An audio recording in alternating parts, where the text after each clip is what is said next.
पिछले 24 दिनों में दो ऐसी रिपोर्ट सामने आई जिसने अंतर्राष्ट्रीय पटल पर भारत की छवि को चोट किया है। महज एक महीने से भी कम के वक्त में दो ऐसी रिपोर्ट दुनिया के सामने आई जिसने मोदी सरकार की पोल खोल कर रख दी।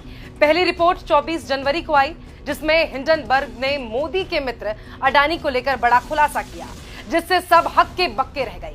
दूसरी रिपोर्ट 16 फरवरी को आई जिसमें द गार्जियन के स्टिंग में पता चला कि भारत में चुनाव को प्रभावित करने के लिए इजराइल बेस्ड समूह को कॉन्ट्रैक्ट दिया गया था।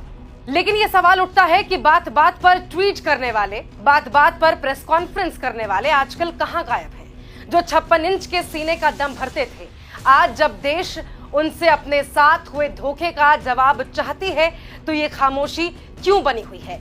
क्योंकि सच तो ये है कि न खाऊंगा न खाने दूंगा का प्रण कर सत्ता पर काबिज होने वाले आज खुद खाने और खिलाने में लगे हुए हैं। कांग्रेस देश भर में इन मुद्दों को उठा रही है, सड़क पर प्रदर्शन कर रही है, संसद में राहुल गांधी सवाल कर रहे हैं, लेकिन मौन मोदी साहब अडानी का नाम लेने को तैयार नहीं है। कैसे इजरायली सीक्रेट यूनिट को भारत में दुष्प्रचार और चुनाव को प्रभावित करने का ठेका दिया, यह बताने को तैयार नहीं है। दोनों ही मामलों में सीधा सवाल मोदी साहब से बनता है, क्योंकि गौतम अडानी जिस पर पैसों के हेरफेर का, व्यापार के शेल कंपनीज के इस्तेमाल का आरोप लगा है, वो प्रधानमंत्री मोदी साहब का सबसे खास मित्र है। प्रधानमंत्री रहते हुए कई विदेश यात्राओं पर दोनों को साथ में देखा गया है।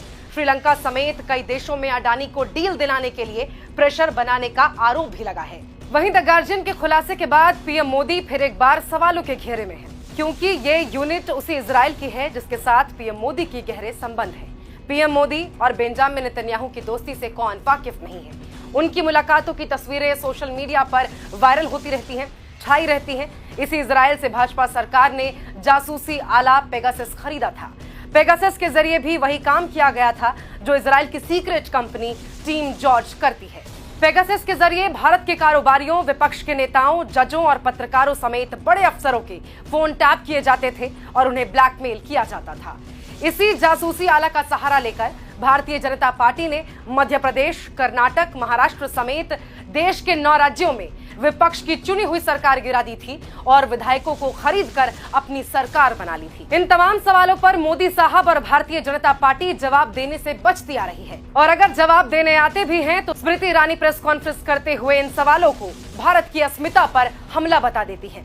लेकिन सवाल ये बनता है कि प्रधानमंत्री से सवाल पूछना लोकतंत्र पर हमला कैसे हो जाता है? एक लोकतांत्रिक देश जहां लोग वोट देकर अपना प्रधानमंत्री चुनते हैं, क्या वहां के लोगों को इतना अधिकार नहीं कि अपनी सरकार से सवाल पूछ सकें?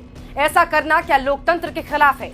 तो फिर आखिर क्यों खुद पर उठे सवाल को, हर उंगली को, हर आरोप को प्रधानमंत्री और उनके मंत्री देश के लिए खतरा बता देते हैं?